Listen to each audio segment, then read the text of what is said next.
Saudara-saudara, ketika kita boleh datang dengan sukacita di tengah persekutuan ibadah Minggu yang kudus ini, ketika kita boleh duduk bersama sebagai saudara bersaudara di dalam Tuhan, ketika kita boleh datang memuji, menyembah dan memuliakan Tuhan di tempat kudusnya, siapa yang memanggil dan yang menolong kita?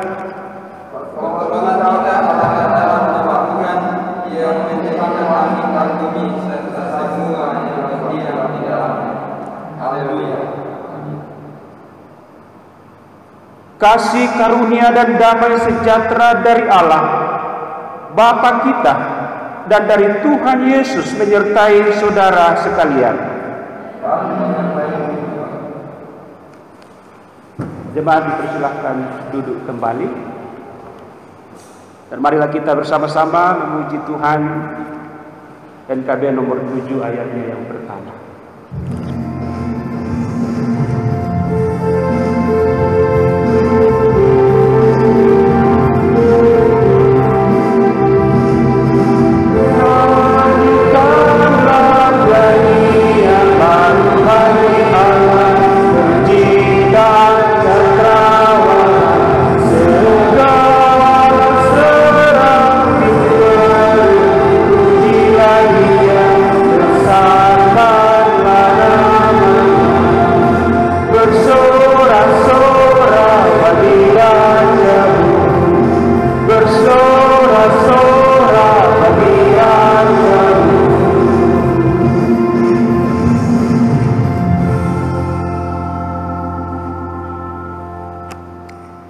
Saudara-saudara sidang jemaat, baik yang ada di dalam gedung gereja secara terbatas maupun yang ada di rumah, marilah bersama-sama kita akan masuk dalam pembacaan Alkitab oleh salah seorang anggota sidang jemaat, dan kita akan merenungkannya. Tapi sebelumnya mari kita satu dalam doa epiklese. Kita berdoa. Bapa yang diam dalam kerajaan surga, Allah yang kami sembah di dalam nama Tuhan Yesus, terima kasih. Walaupun di tengah-tengah pandemi COVID-19 yang membatasi kami untuk beribadah secara onsite, sehingga kami boleh ibadah daring, tetapi kami percaya dalam ibadah Minggu yang kudus ini kami satu di dalam iman kepada Kristus, terutama juga di dalam pembacaan dan perenungan firman Allah. Dan di tengah-tengah kami sudah siap salah seorang anakmu untuk membacakan firman Tuhan ini. Hambamu juga dan seluruh sidang jemaat, terutama yang ada di rumah masing-masing, dan juga para pelayan yang ada di dalam gedung gereja ini, Tuhan tolong karuniakan hikmat, akal budi yang sehat, dan juga konsentrasi yang baik untuk dapat bersama-sama di dalam menyimak dan memahami kebenaran firman-Mu pada pagi hari ini. Berbicaralah ya Tuhan Yesus, di dalam nama-Mu saja kami percaya. Amin. Pembacaan kita pada pagi hari ini terambil dari Ulangan 18 ayat yang ke-13 sampai yang ke-20. Ulangan pasal 18 ayat yang ke-13 sampai 20. Haruslah engkau hidup dan tidak berjalan dengan Tuhan, sebab bangsa-bangsa yang akan kau duduki ini mendapatkan kepada Tuhan apapun, tetapi engkau ini tidak diizinkan Tuhan Allahmu bukan hidup. Seorang nabi dari kamu dari antara saudara-saudaraku sama seperti aku akan menunjukkan bagimu oleh Tuhan Allah. Dialah yang harus kamu lakukan, tepat seperti yang kamu minta dahulu kepada Tuhan Allahmu di gunung pada hari perkumpulan. Tidak mau aku kenal lagi sama Tuhan Allahmu, dan aku yang besar ini tidak mau aku mengenalnya, supaya jangan aku mati. Lalu berkatalah Tuhan kepadaku, apa yang dikatakan mereka itu baik. Seorang nabi akan dibangkitkan dari mereka dari antara saudara mereka seperti kau ini.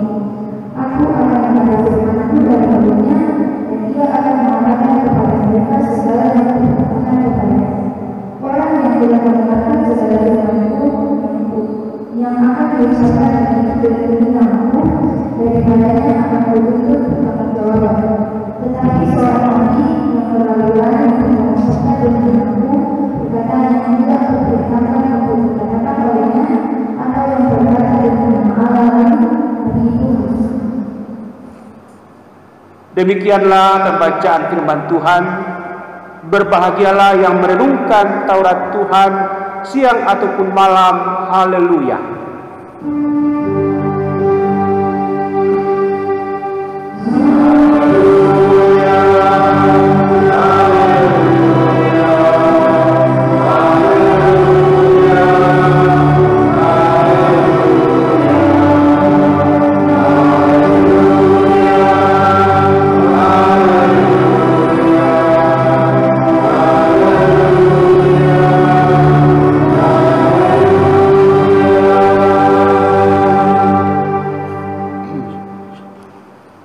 Selamat pagi sidang jemaat Tuhan, baik yang ada di dalam gedung gereja secara terbatas, majelis daerah pelayanan 3, juga para kantoria, organis, pelayan IT, dan juga hamba-hamba Tuhan yang lain.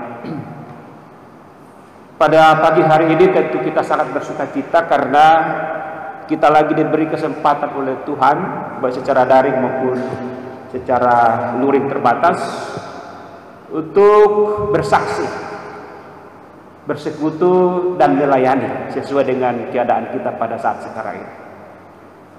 Nah, dalam bacaan firman Tuhan pada pagi hari ini, kita diingatkan tentang bagaimana jemaat itu harus bekerja sama dengan apa yang disebut sebagai pelayan-pelayan Tuhan, untuk bersaksi, bersekutu, dan melayani.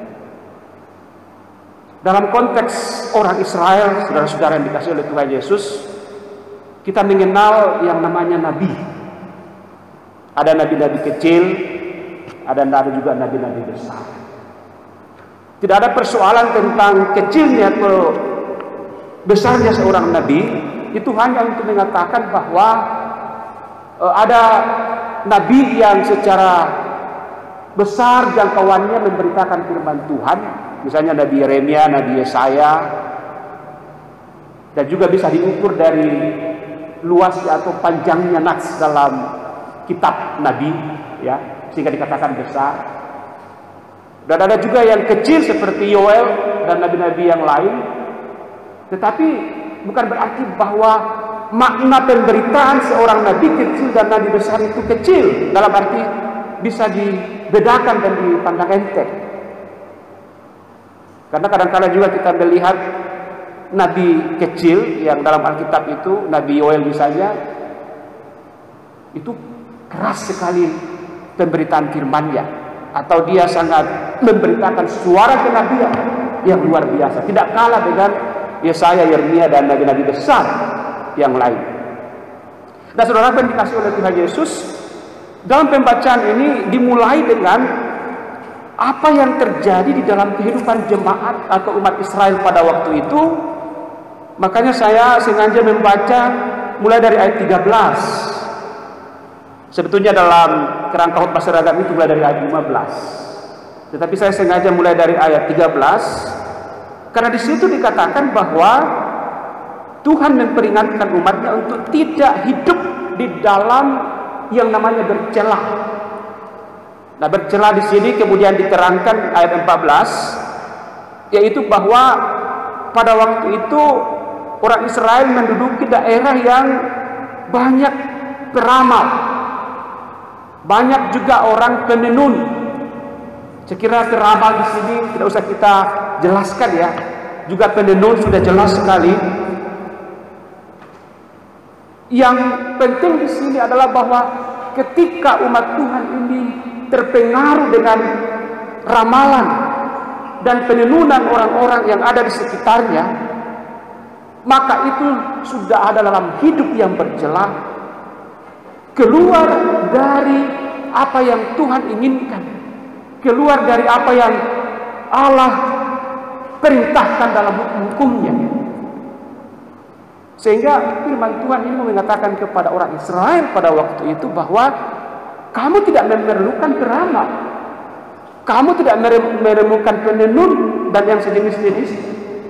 Yang kamu perlukan, sebagaimana yang terungkap di Gunung Horeb dalam perjalanan bangsa itu, adalah seorang nabi atau beberapa nabi.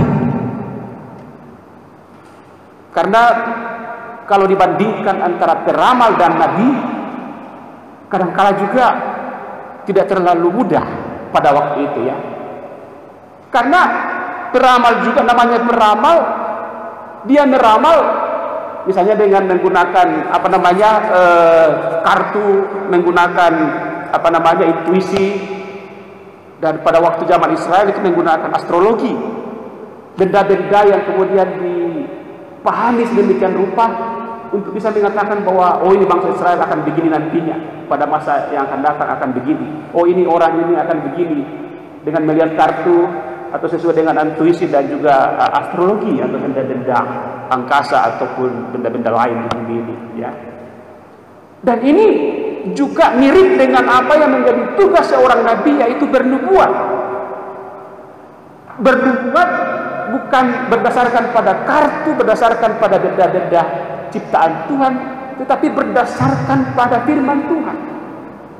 Sehingga Tuhan Allah mengatakan bahwa tolong ini dibedakan, tolong ini jangan dicampur adukkan dalam kehidupan kamu sebagai umat yang kudus.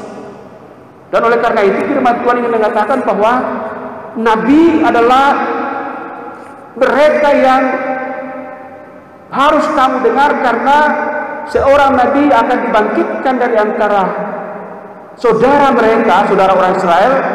Dan ayat 18, Tuhan Allah akan menaruh firman-Nya dalam mulutnya ya. Aku akan menaruh firman-Ku dalam mulutnya, dan ia akan mengatakan kepada mereka segala yang kuperintahkan kepadanya. Jadi dia berpatokan pada firman Allah, bukan berpatokan pada apa yang menjadi pedoman para juru ramal dan juga para penenun, orang penyihir dan sebagainya. Nah, oleh karena itu selanjutnya dikatakan juga oleh firman Tuhan bahwa orang yang tidak mendengarkan segala firman yang diucapkan oleh pelayan atau nabi Tuhan yang dibangkitkan dari orang Israel itu, dan mendengarkan peramal ya, akan kutuntut pertanggungjawaban. Dalam artian bahwa aku akan mengadili jemaah seperti itu, aku akan menghukum jemaah seperti itu. Nah, sampai di sini saudara-saudara yang dikasihi oleh Tuhan Yesus, tentu kita bisa masukkan dalam konteks kita bahwa sekarang ini kita juga berada di dalam suatu sukacita, karena sebentar lagi panitia akan membacakan nama-nama nabi, Penatua dan Sabas. Kalau konteks bangsa Israel itu nabi, pelayan-pelayan Tuhan yang dipilih oleh Tuhan, dan itu dibangkitkan, dipilih dari saudara-saudara kita, dari kalangan kita. Nah, persoalannya adalah apakah jemaat sudah siap untuk benar-benar mendengarkan firman Tuhan yang akan diucapkan oleh para penatua, para samas yang terpilih dan sebentar lagi akan diteguhkan pada waktunya. Ini penting, karena kadang-kala kita sebagai orang percaya mengatakan bahwa ya kami merindukan seorang pelayan, merindukan seorang pendeta, merindukan beberapa penatua samas. Kerinduan itu sudah diberikan oleh Tuhan, sudah ada, tapi kemudian kita tidak mendengarkan mereka. Seperti orang Israel lebih mendengarkan peramal, penenun daripada hamba Tuhan atau nabi Tuhan. Dan dikatakan di sini sangat tegas, akan kutuntut pertanggungjawaban dari mereka yang tidak taat, tidak menghormati, dan tidak mendengarkan pelayan-pelayan Tuhan. Tetapi yang kedua, saudara-saudara yang dikasih oleh Tuhan Yesus, dikatakan juga bahwa tetapi seorang nabi yang terlalu berani untuk mengucapkan dengan namaku perkataan yang tidak kuperintahkan untuk dikatakan olehnya, atau yang berkata demi nama Allah lain, nabi itu harus mati. Saudaraku, ketika kita ini sebagai pelayan, apakah pendeta, penatua dan sapas, dipilih dan kemudian diteguhkan atau diurapi di tengah-tengah jemaat dan di hadapan Tuhan, maka ini peringatan. Jangan sampai apa yang dikatakan bahwa tajam ke bawah, tumpul ke atas, ya. Artinya bahwa kemudian kita sebagai pelayan yang terpilih menggunakan hal-hal lain, kekuasaan dalam jemaat, keinginan untuk memerintah dalam jemaat, dibanding ketaatan dan sikap seorang hamba yang menghamba di hadapan firman Tuhan. Bukan di firman Tuhan yang disampaikan, tetapi kepentingannya yang disampaikan. Ini juga berbahaya. Dan firman Tuhan mengatakan di sini bahwa nabi itu harus mati dalam konteks bangsa Israel. Jadi kita tidak mau mati dalam artian bahwa kita tidak mempunyai wibawa nabi, wibawa rasuli dalam menyampaikan firman Tuhan, karena kita tidak taat. Kita tidak menjadi teladan kepada jemaat, tidak mampu untuk rendah hati, tidak mampu untuk menjadi pengayom kepada jemaat. Dan ini adalah keseimbangan sikap perilaku antara jemaat dan nabi, atau antara jemaat dengan pelayan-pelayan Tuhan yang diberikan oleh Tuhan sendiri. Jadi berat menjadi seorang pelayan Tuhan, berat juga menjadi seorang jemaat, tetapi mulia karena kita memuliakan Tuhan yang sama. Oleh karena itu, sedang jemaat baik ada di rumah maupun yang ada di gedung gereja secara terbatas ini, marilah dengan penuh sukacita, karena nabi yang dimaksud di sini juga kemudian secara luar biasa digenapi dalam diri Tuhan Yesus. Dan untuk melaksanakan pelayanan, kesaksian, bercerminlah pada Tuhan Yesus. Salah satu hal yang dilakukan Tuhan Yesus dalam hidupnya adalah bahwa dia tidak pernah memerintah secara kepentingan seperti organisasi-organisasi sekuler. Bahkan Tuhan Yesus menghindari untuk menggurui seseorang walaupun dia adalah Tuhan. Dia juga menghindari untuk mengambil keputusan sendiri. Dia selalu melibatkan tua-tua dalam jemaat ketika dia berumur 12 tahun berdiskusi. Dan inilah yang disebut sebagai nabi teladan. Jadi jemaat yang akan bersaksi, bersekutu dan melayani, para pelayan yang akan melayani, memberi diri untuk pelayanan, belajarlah pada Tuhan Yesus.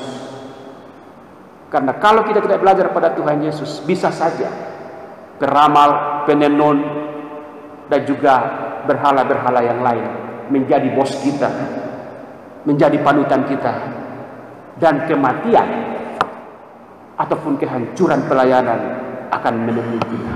Dan kita tidak mau itu. Oleh karena itu firman Tuhan ini memperingatkan saya dan sidang jemaat, adakah kita menjadi seorang yang taat kepada pelayan Tuhan? Adakah juga seorang pelayan Tuhan memberi teladan kepada jemaat? Haleluya. Amin.